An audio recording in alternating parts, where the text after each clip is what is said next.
Muy buenas tardes, queridos alumnos. ¿Pueden verme? ¿Pueden oírme bien?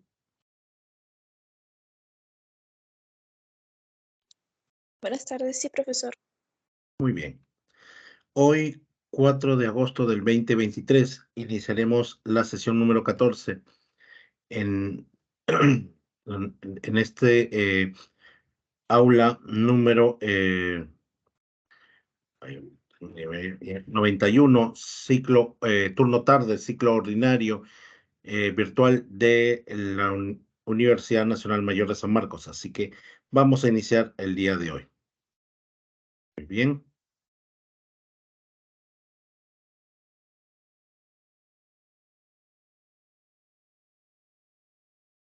muy bien, queridos chicos. Espero que en estos días hayan aprovechado la ocasión para estudiar.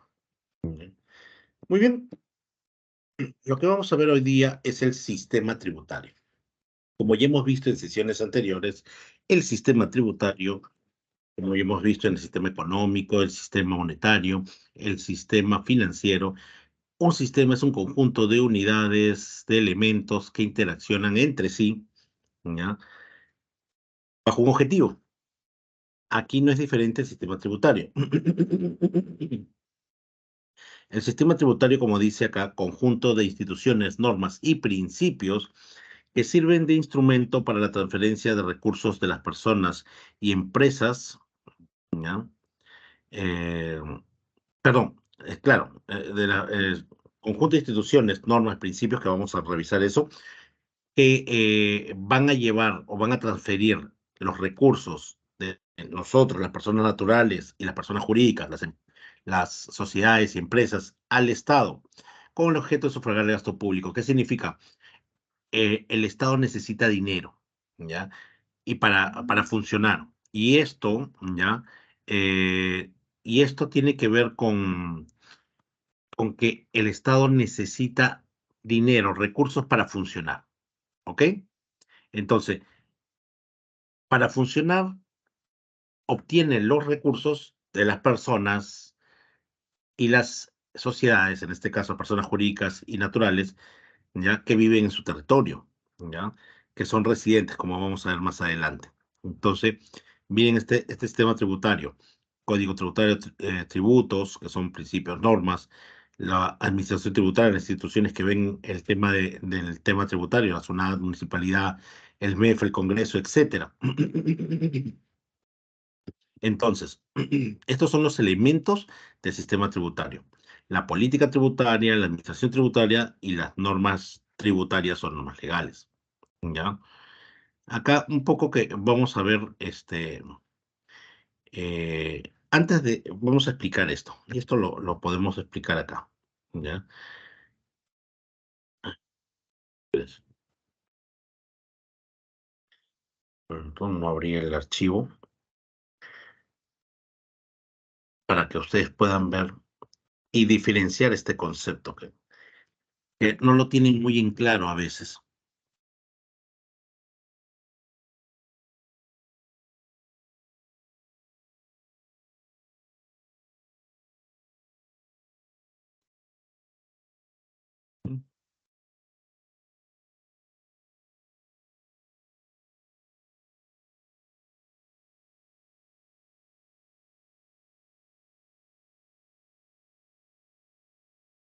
Ahí está, ya se abrió. Muy bien. Una política tributaria conjunto, como dice acá, de medidas diseñadas, ¿ya? Son las medidas diseñadas o aplicadas para orientar, dirigir el sistema tributario y la recaudación. Que diseña las políticas es el MEF, el Ministerio de Economía y Finanzas. Las normas, conjunto de disposiciones legales, a través de las cuales se regula la aplicación de medidas de carácter tributario. Y la administración tributaria, conformada por un conjunto de instituciones encargadas de recaudar los tributos. La más fácil de entender de estas tres es la última, la administración tributaria. La administración tributaria, la tributación, ¿no? Co- eh, Gobiernos locales, gobierno central. El gobierno central a través del SUNAT, por ejemplo. Gobiernos locales como municipalidad provincial o distrital, ¿ya? Eso es la administración tributaria. Es fácil de entender, pero lo que es más difícil de repente entender es política tributaria y normas tributarias. Norma, conjunto de disposiciones legales, son las leyes, los reglamentos. Estas normas siempre se encuentran presentes en un documento escrito. En cambio, la política tributaria viene a ser eh, cómo se, digamos, cómo se aplica estas normas. Te explico. Una norma, por ejemplo, son aquellas que, en el caso de ustedes, dice que la entrada es a las 8 y tienen 15 minutos de tolerancia para llegar tarde. Después hay ciertas normas. O, por ejemplo, cuando van a dar el examen de la pre, tienen que estar a las 8 y después de las 8 no te dejan entrar. Eso dice la norma. Profesor, ¿y dónde está eso? En la guía del estudiante. ¿Ya? Yo, por ejemplo, tengo una norma, ¿no? Que tengo que llegar en hora y si no llego en hora se me realiza el descuento respectivo. Está en las normas del docente de la pre. ¿Ya? Está escrito. ¿Ya? Y dice cómo estas disposiciones legales sobre el tema. En este caso, las normas tributarias son las leyes que regulan los temas tributarios. La política tributaria es, por ejemplo, que sí, pues se llega tarde al examen a las 8 y cerran la puerta, pero como política está que juntan 15, a los primeros 15 minutos todas las personas que llegaron y abren por única vez la puerta y después la cierran y ya no se puede abrir. No está escrito en la norma, pero es como se aplica esa norma. ¿Ya? Entonces, una política tributaria, por ejemplo, es que a las personas que el Guayco, por el fenómeno del Niño, se llevó sus tierras, no les cobren, por ejemplo, tributos por ese año. Una política. En las normas están los tipos de tributos, el porcentaje se cobra, qué pasa si no paga, etcétera. ¿Ya? Entonces, esa es la diferencia entre estos tres. ¿Ya? Muy bien. Acá en el sistema tributario nacional está el código tributario, que es parte de las normas, los tributos que te dicen cuáles son y cuáles son sus características. Está en el gobierno central, el gobierno local y por otros fines. Acá te dice, por ejemplo, el gobierno central cobra el impuesto a la renta, el IGB, el ISC, ¿ya? A través de la SUNAT, el RUS, el impuesto especial a la minería, aportaciones al Seguro Social de Salud, aportaciones a la Oficina de Normalización y Normalización Previsional, la ONP, derechos arancelarios, reglas marinas, gravamen, tasa de prestación de servicios públicos, etcétera. Acá en gobierno central. Gobierno local está, es decir, tu gobierno local es tu municipalidad distrital, el impuesto predial, también está la municipalidad provincial, ¿no? Predial, alcabala, impuesto a los juegos, a las apuestas, al patrimonio vehicular. Por ejemplo, acá el patrimonio vehicular lo cobra el SAT, ¿no? Para otros fines están las contribuciones al SENATE o SENCICO, que pagas para que te capaciten en el futuro.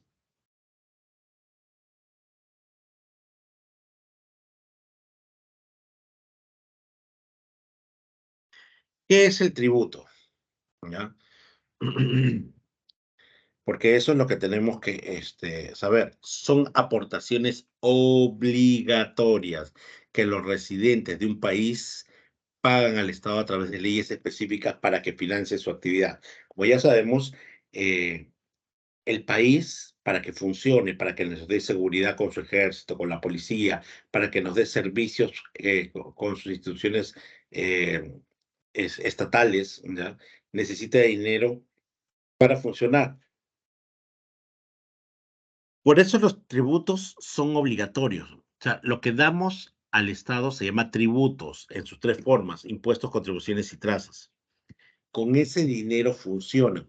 Lo que pasa es que de época antiquísima, chicos, tienen que entender que cuando, por ejemplo, cuando los seres humanos comenzaron a vivir en manada, ¿no? En grupo, se dieron cuenta que había un grupo que tenía que cazar, pero alguien tenía que quedar cuidándose a la, a la, a la manada, ¿no? A los jóvenes, a las mujeres.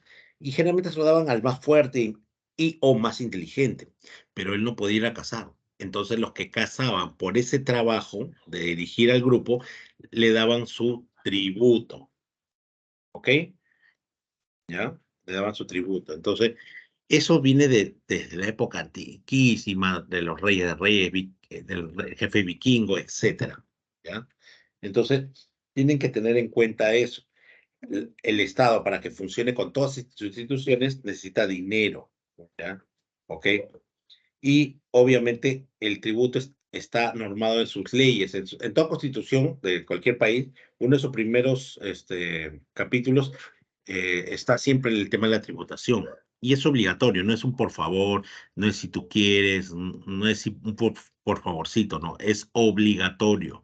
Si no quieres pagar tributos, bueno, tendrías que irte a la Luna, a Marte, donde no hay seres humanos. Mientras aquí exista seres humanos y, exista la necesidad de vivir en grupo, bueno, vas a ver un lugar donde todos los lugares tienen que ver con pagar tributos.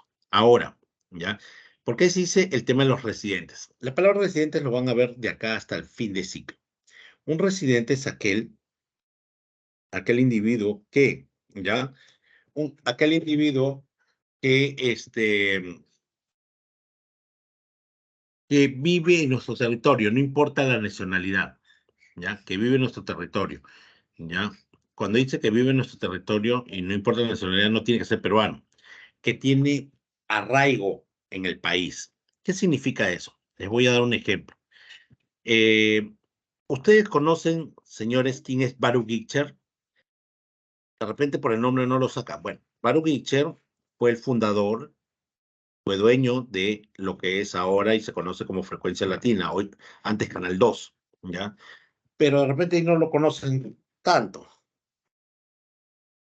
Pero no solamente es eso, él es dueño de la empresa Colchones Paraíso, ¿ya? Como verán por su nombre, él no es peruano, él es judío, ¿ya? Él es residente, ¿por qué? Porque vive años acá, ¿ya? Porque su familia está acá, sus hijos están acá, su esposa está acá, su negocio está acá, ¿ok? Entonces tiene arraigo. Ese es un residente. Por ejemplo, uno residente es eh, el depredador, ¿no? ¿Ya? Es decir, eh, Guerrero. ¿Por qué? Porque hace años vivía en Alemania, después en Brasil, en Argentina y ahora en Ecuador. O sea, viene, visita, pero él no vive acá y va a esos países, gana dinero y lo gasta allá. Entonces, él es un no residente, a pesar de que es peruano. Entonces, la residencia tiene que ver no con la nacionalidad, sino cuánto tiempo vives ahí, más de un año, si tienes arraigo en ese país o no.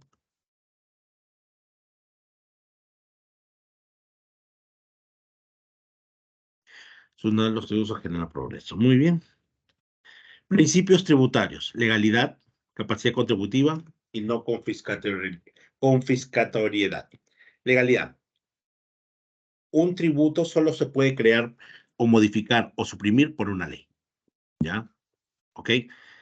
Por ejemplo, ustedes han escuchado hablar del FONAVE. El FONAVE fue creado en los 80 para que aquellas personas que tuvieran que pagar en impuestos pagaran este tributo para crear, FONAVI significa Fondo Nacional de Vivienda, ¿ya? Para pagar, te pagaran este tributo y con ese dinero se puedan crear este, casas baratas para las personas más pobres, ¿no? Ese era su concepto.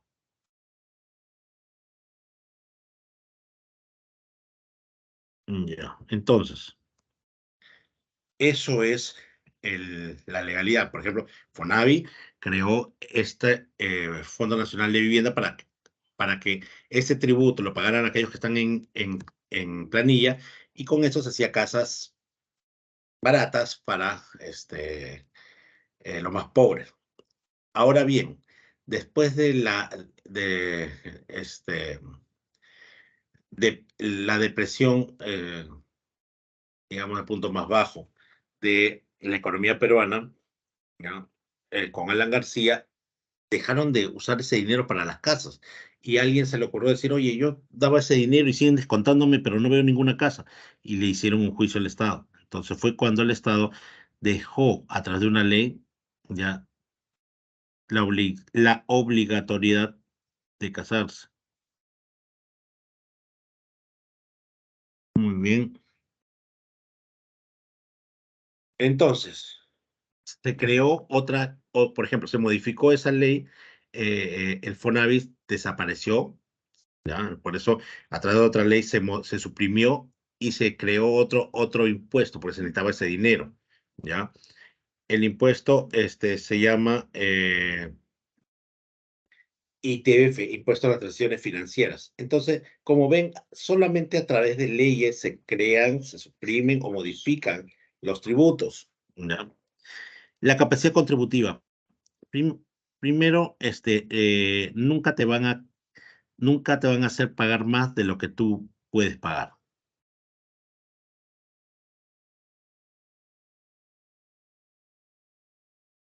Ujú. Entonces, tú ganas más, te cobran más. Tú ganas menos, te cobran menos. Eso es la capacidad contributiva. De acuerdo a la capacidad contributiva que tienes, te cobran los tributos. La no confiscatoriedad, ¿qué significa? Que no hay cárcel por evadir tributos, por no pagar tu tributo. Y no te van a confiscar ni te van a quitar nada, ¿ya? Que tú no puedes aportar, más de lo que tú puedas aportar. Entonces, eh, recuerden acá, en el Perú no hay cárcel por no tributar. En otros países sí. Hay tres clases de tributo: impuestos, contribuciones y tasas.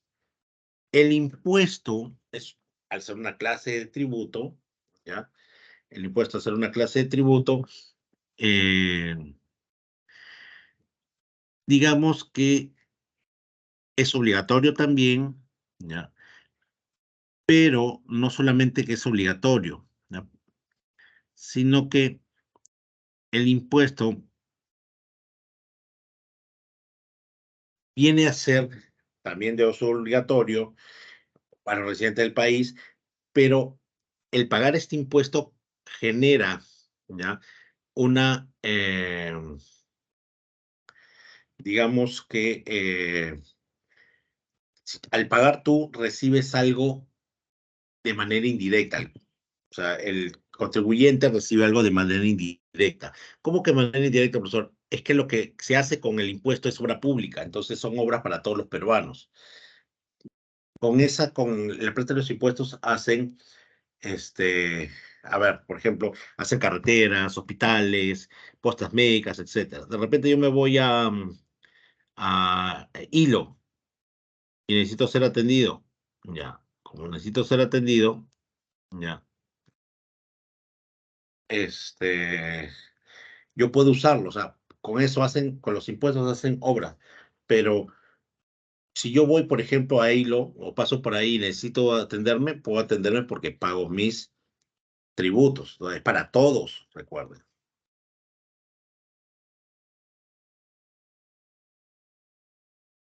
Muy bien. Eso es el impuesto, da algo para todos los peruanos. Lo que pasa es que cuando tú das dinero esperas algo a cambio, ya sea de manera directa o indirecta, pero cuando das para los impuestos vas a recibir algo para ti, pero en el futuro, ¿ya? Ahora, eso es el impuesto. Este impuesto se divide en dos tipos: directo e indirecto. Después están las contribuciones. Las contribuciones son tributos que se exigen, las contribuciones son de tributos que generan un beneficio futuro en el contribuyente, ¿ya? ¿Cómo es eso que un beneficio futuro, profesor? Lo que pasa, por ejemplo, es de salud. Desde que tengo yo 18 años, pago a salud, ¿ya? Desde que tengo, miren, 18 años, pero nunca he usado de salud. Entonces la pregunta lógica es, profesor, si nunca he usado, entonces ¿para qué sigue pagando? Lo que pasa es que yo pago para usarlo en el futuro. En el futuro la máquina va a fallar y de repente necesito que me cambien el riñón y que me den medicina y que me atiendan. como yo he pagado y he contribuido a salud desde joven, le toca a salud devolverme con bienes o servicios. ¿Ok? La tasa es el tributo que el contribuyente paga por un servicio prestado al Estado que es individualizado y en el momento. Acá la tasa sí es, tú pagas y te dan un servicio para ti, individualizado, no es para el vecino, no, es para ti. Ujú.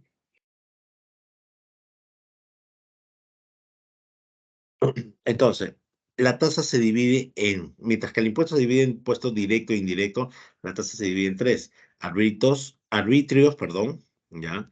Em, derechos y licencias.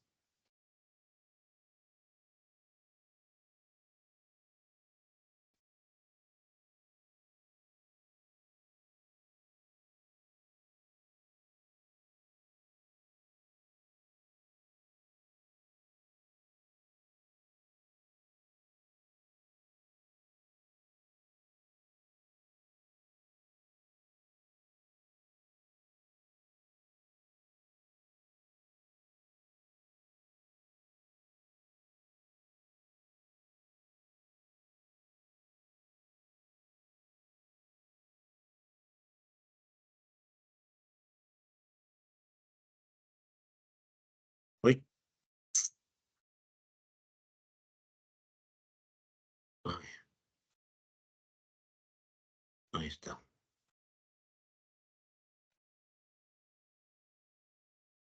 Muy bien. Entonces, simplemente para repasar, impuestos se dividen en impuesto directo e indirecto.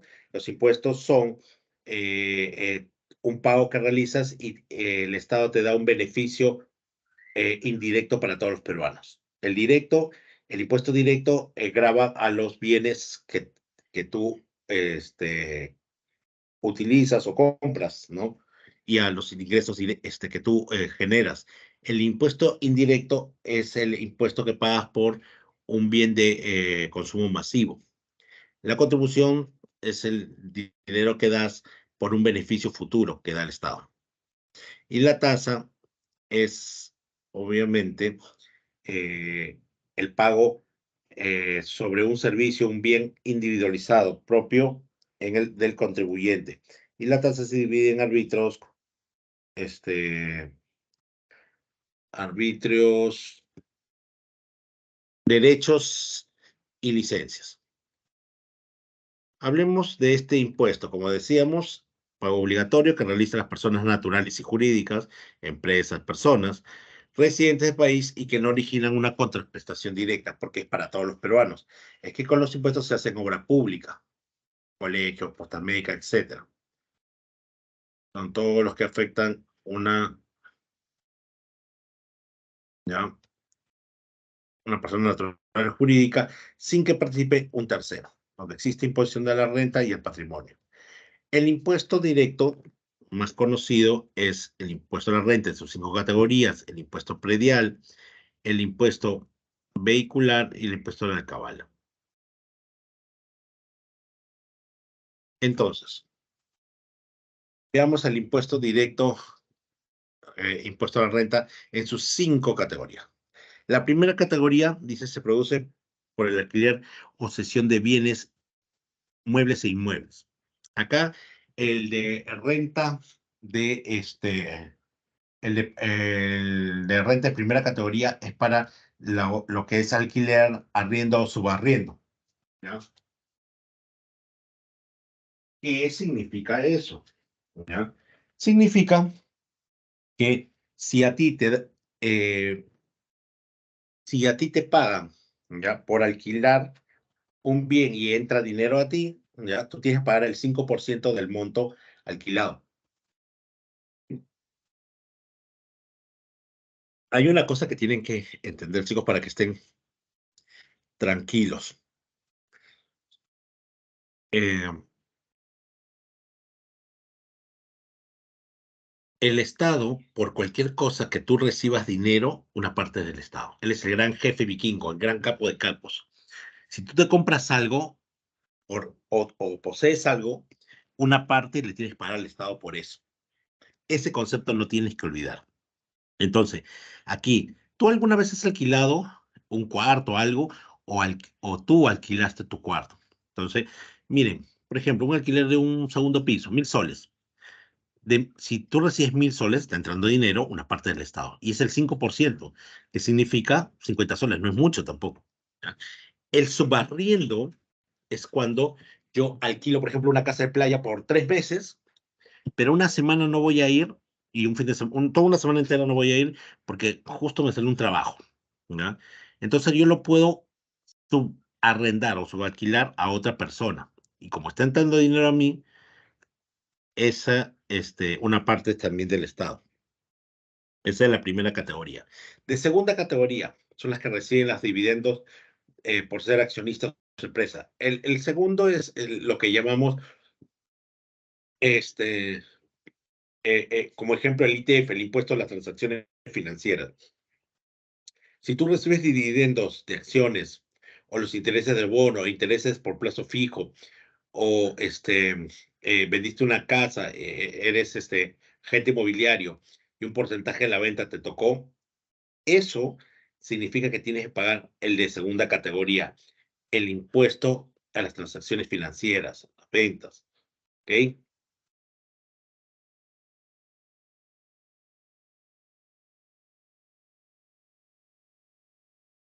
Tercera categoría, se impone a todos los ingresos de las personas y las empresas que desarrollan actividades empresariales. La de tercera categoría, estamos hablando es, si tú tienes un negocio, si tienes una tienda, si tienes un grifo, si tienes una empresa, si tienes un service, etcétera, que te da dinero, que te genera ingresos, ya utilidades, una parte del Estado. Muy bien.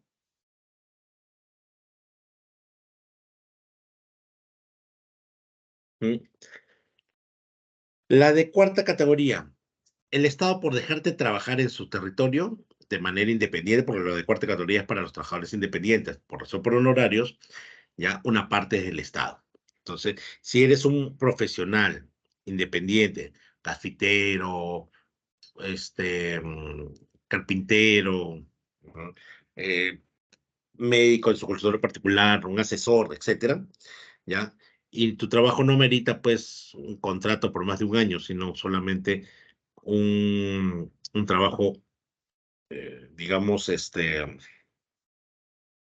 eh, un trabajo puntual por unos meses, por unos días, es la de cuarta categoría. Entonces, tú como independiente pagas un porcentaje de lo que has ganado al Estado. Y está el de quinta categoría.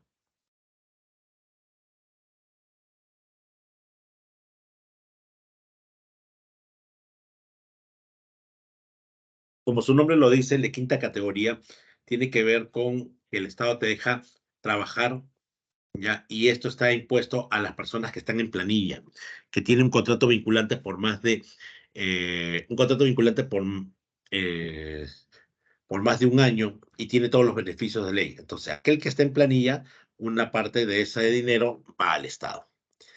Todo esto, como ya lo hemos visto, el impuesto a la renta lo recoge la SUNAT. Ujú.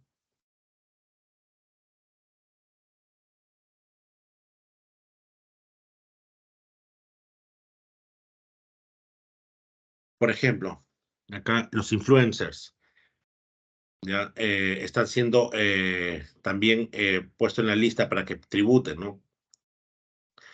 Entonces, si generas ingresos de monetización, venta o bienes públicos, redes sociales, inscribir el RUC, emitir factura, cambiar el de régimen tributario, ya, si se excede al tope máximo de ingreso anual. Una clase de tributos, ¿no?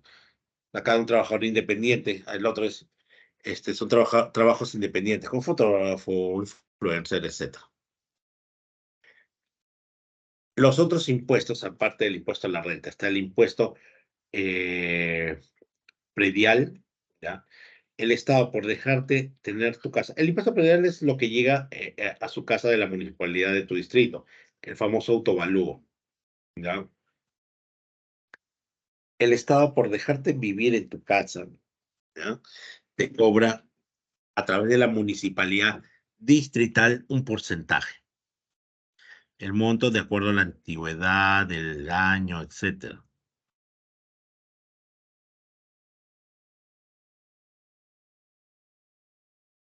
¿Qué más? El impuesto vehicular. El predial, como digo, lo cobra la municipalidad distrital. Y es porque el Estado te deja vivir en tu casa.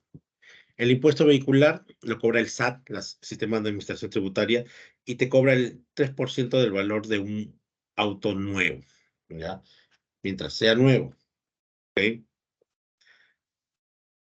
Puedes pagarlo al contado, en 3 partes, 3 años, o, ¿ya? Eh, esto solamente es para carros nuevos, no para carros de segunda. Por eso, pero no te cobran el segunda, no, nos cobran de segunda cuando fue nuevo, pero mientras, ya cuando ya no es nuevo, ya se vendió una vez, ya no es nuevo. Entonces, este impuesto es para los autos nuevos, 3% del valor de venta.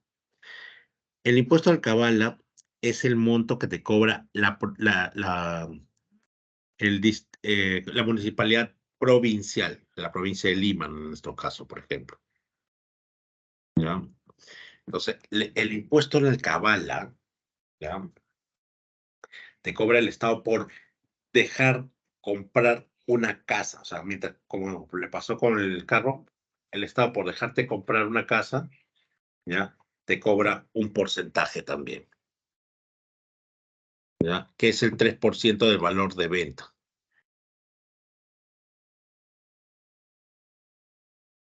Miren, ahí está el impuesto a la renta. Primera categoría, arrendamiento sobre arrendamiento, sesiones de uso.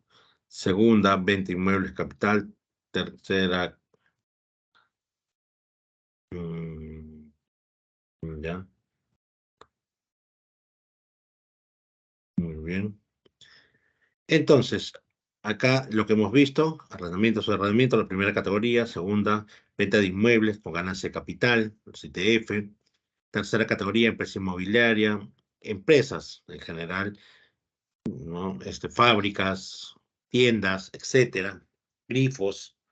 Cuarta categoría, ¿ya? Trabajadores independientes. Y quinta, trabajadores dependientes. Y el impuesto indirecto son tres: el IGB, el ISC y el arancel. El IGB es Impuesto General a las Ventas. Grava la venta en el país de bienes muebles, ¿ya? La prestación o utilización de servicios en el país. ¿Quién lo cobra? El 16% lo cobra la SUNAT, el 2% lo cobra la municipalidad distrital, ¿ya? El 2% para la municipalidad distrital. No, perdón, provincial. El del IGB lo cobra la municipalidad de Lima Metropolitana, en nuestro caso, ¿no?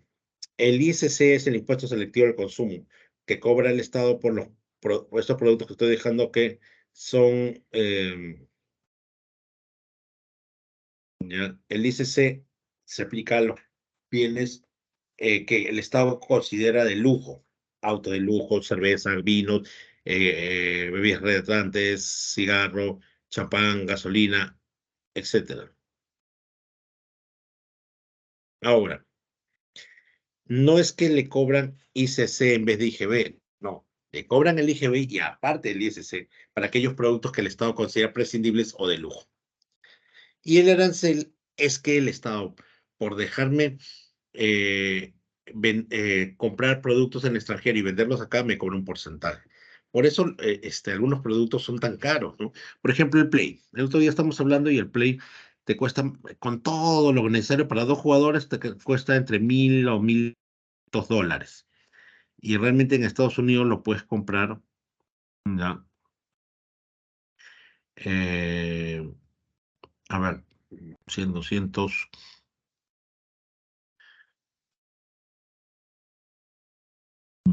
A ver, el Estado, por dejarme traer bienes del extranjero, como por ejemplo el Play decía 1.200 dólares. Si yo voy a Estados Unidos y lo compro para mí, me sale algo de 300 dólares. Profesor, y lo demás, la ganancia del que compra, los fletes, el traslado, y obviamente el arancel, el IGB y el ICC.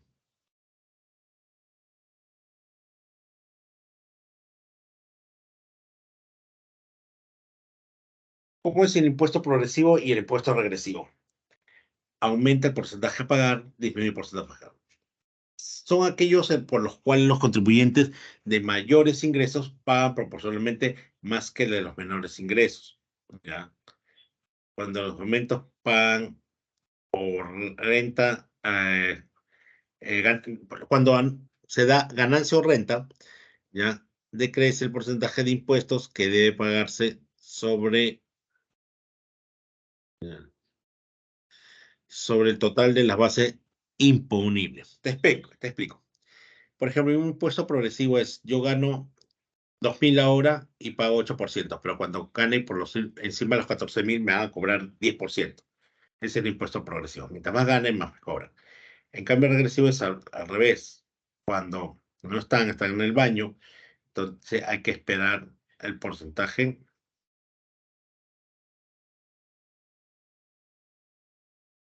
Muy bien.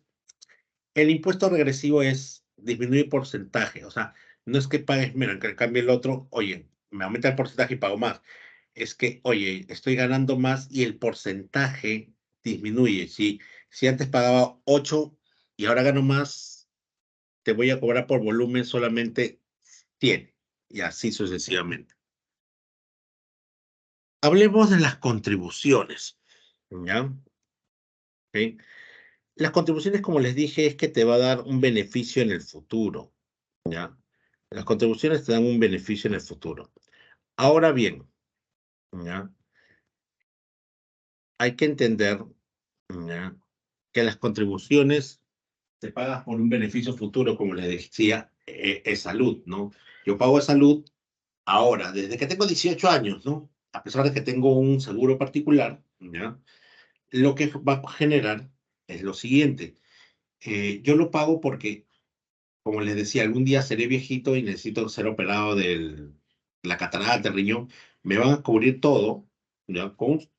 La operación es muy buena, de repente el servicio puede ser deficiente, pero me operan sin pagar nada. Estoy pagando ahora para recibir algo en el futuro, ¿ya? El salud, NP, CENSICO, CENATI, etcétera. Muy bien.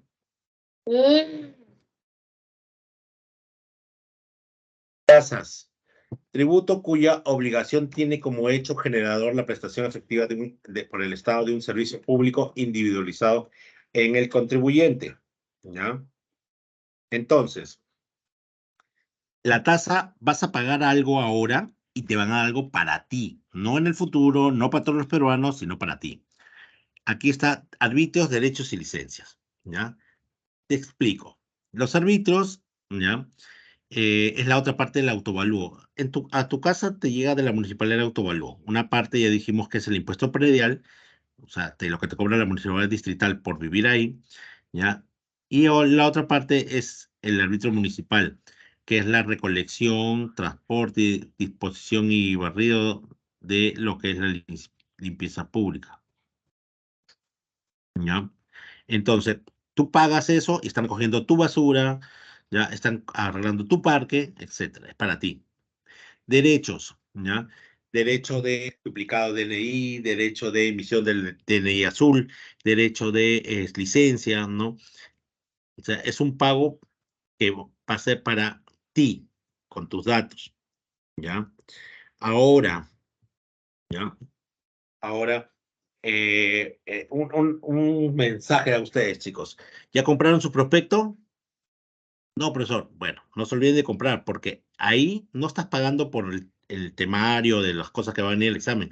Pagas porque ahí dice derecho de examen de admisión.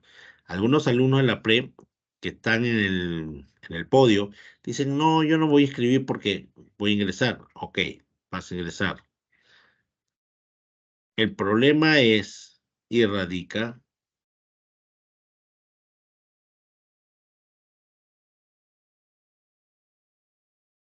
¿ya? Entonces, el, el derecho, les decía, en el tema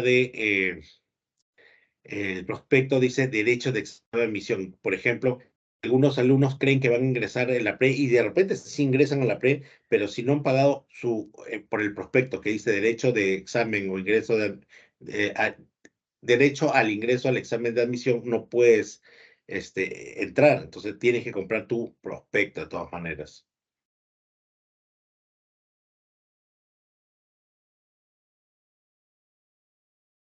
Estoy pensando que en lo que es el derecho, ¿ya? Ahí también entra el uso del servicio como el Parque de las Aguas, ¿no? Ahí en su boleta, en su recibito que le dan por sus 6 soles, dice derecho de uso del parque, ¿ya?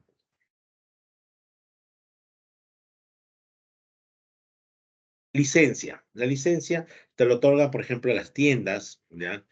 La licencia es otorgada por el Estado a un particular que está usando un bien público o del Estado. Por ejemplo, lo que le cobran a San Marcos por sus conciertos. Lo que la licencia, por ejemplo, por hacer una parrillada en toda la cuadra, tienes que pagar por eso. La licencia,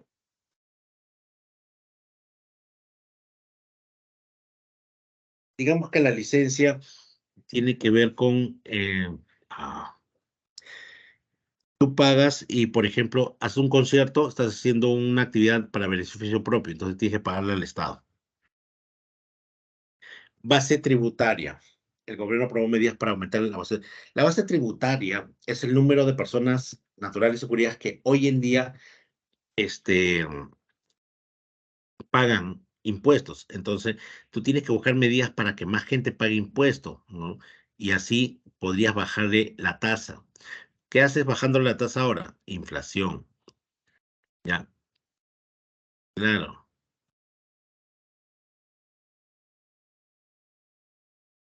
Entonces, si yo logro que más gente pague tributos, mi base tributaria se amplía y gano más, ¿ya?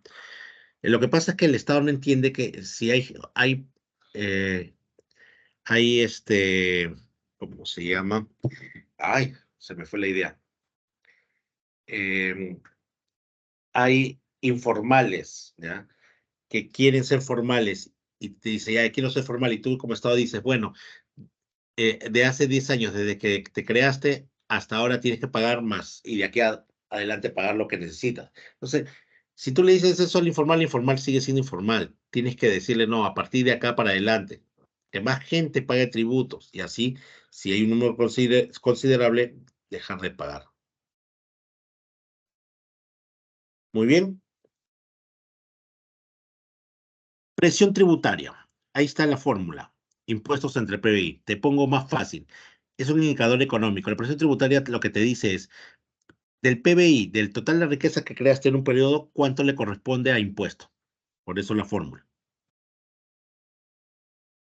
Exoneración tributaria. Cuando el Estado, como política, exonera, ya, por ejemplo, de pagar impuestos a los mayores de 60, 70, 80 años en época de COVID. Ya. Que las personas como nosotros en el año 2020 dijo, bueno, voy a exonerar a los más pobres de los impuestos, ¿no?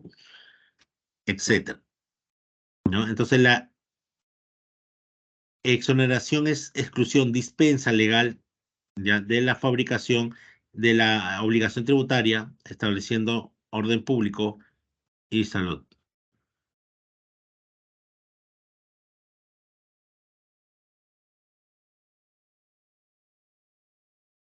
Muy bien, ya. Ahora, evasión y elusión. Miren esto. Evasión, ya, es evitar el pago de todo parte de los tributos, pero de manera ilegal. Elusión es evitar el pago, pero usando los vacíos legales, ¿no? Argucias, pero no es ilegal. Entonces, la evasión es una práctica fraudulenta. La elusión utiliza estrategias legales para evitar o retrasar los pagos. Evasión exige una disminución o eliminación de un tributo. En elusión fiscal, para evitar el pago de impuestos, se busca una manera deprimida con lo que son los vacíos legales.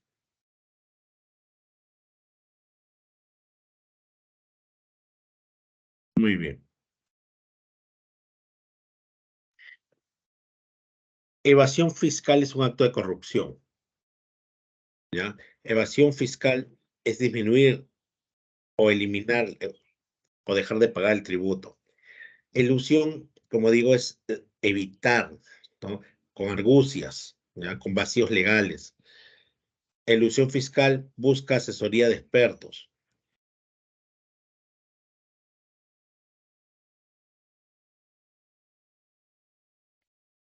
Bien, ¿qué más?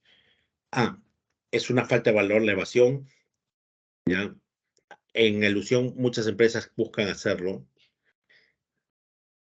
Es un delito la evasión fiscal. La elusión es ético y moralmente ético, ¿no? Es ilegal la evasión y la elusión no es legal. Eso es la evasión tributaria. La evasión, por ejemplo, no declaras el verdadero monto. Eso es evasión. ¿Ya? ¿Qué significa declarar el verdadero monto? Yo tengo mi tienda y vendí 100 polos, pero solamente a dos le di factura, entonces solo declaro dos, no declaras el verdadero monto. Incrementando deducciones. Yo tengo boletas que vendí y sobre eso tengo que pagar impuestos por 2.000 soles. Pero también tengo facturas de las cosas que compré para hacer mi producto, digamos una mesa de madera, pintura. Entonces, esas facturas de los impuestos que pagué, digamos que son 500, lo resto de los impuestos que tengo que pagar por lo vendido. 2.000 menos 500 es 1.500. Eso es una deducción. Ahora, incrementar las deducciones es llevar boletas particulares que no tienen nada que ver con tu empresa, ¿no?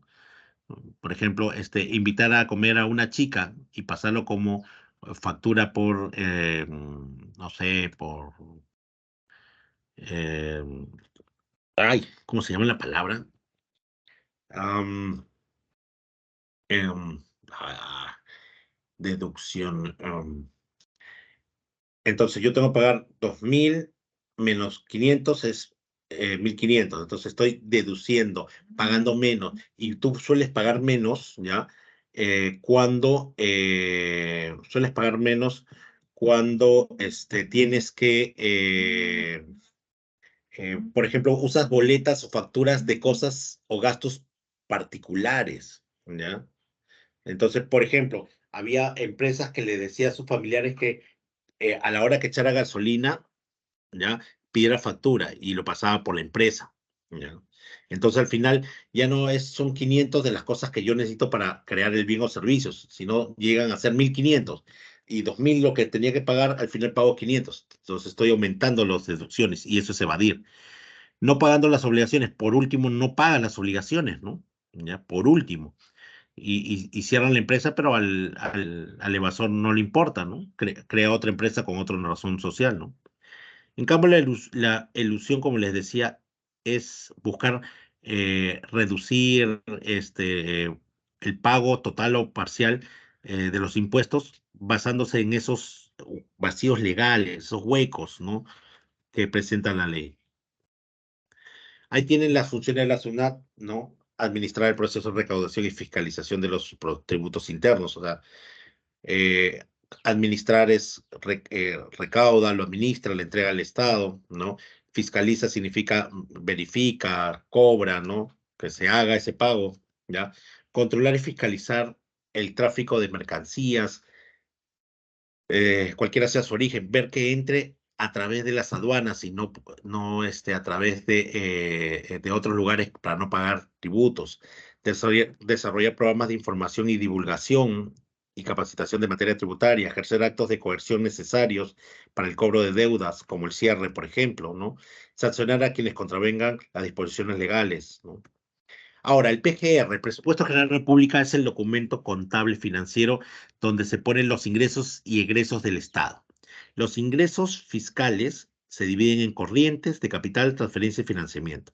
Los corrientes están los ingresos corrientes, que son los tributos, y los no corrientes, que son multas, moras, etcétera. Entonces, los corrientes son todo lo que hemos visto arriba, tributos en sus tres formas. Y los no tributarios son moras, sanciones, multas, etcétera. Los ingresos de capital es por la venta de los factores productivos, la venta de empresas que eran del Estado, entra como ingreso fiscal. El alquiler de propiedades del Estado, ¿no? Como por ejemplo, eh, eh, el Real Plaza está sobre un local del Estado, entonces ese alquiler entra como ingreso de capital. Ya, transferencias, las donaciones, ya, las donaciones que hacen al Estado entran como ingreso de capital, de ingreso fiscal. Y el financiamiento son los préstamos, ¿ya? Ahora, en las transferencias, también están en los egresos, perdón, están los egresos corrientes, ya que son, por ejemplo, todo lo que es los salarios de los trabajadores del Estado. Y también están, como egreso, ya, todos los servicios que tiene que pagar, o sea, todos los gastos que tenga que hacer el Estado para funcionar, luz, agua, alquiler, etcétera, entra como egresos corrientes. Mi pago también. Eso es de función por los consumos de bienes y servicios y las transferencias, que son las donaciones que da el Estado, como los bonos, los subsidios, etcétera. Ahí están los de la clasificación de corriente. De función por los salarios de los trabajadores públicos, por la función que ocupa, el consumo de bienes y servicios para que funcione el Estado y las transferencias que le dije, que los bonos. Los egresos de capital son los egresos por obra pública, construcción de hospitales, carreteras, comisarías, etcétera. Y el egreso fiscal que se llama servicio de la deuda. Ahí entra el pago de la deuda externa. No se aprueba presupuesto de la República sin partida para la deuda externa. Y esta partida es el 40% de todo el presupuesto, ojo, ¿ya? Y la reserva de contingencia es dinero para eventualidades como el COVID o el fenómeno del niño. Ahí están las claves, chicos. Eso sería todo por hoy. Muchas gracias. Nos vemos la próxima semana. Cuídense. Tómenle foto.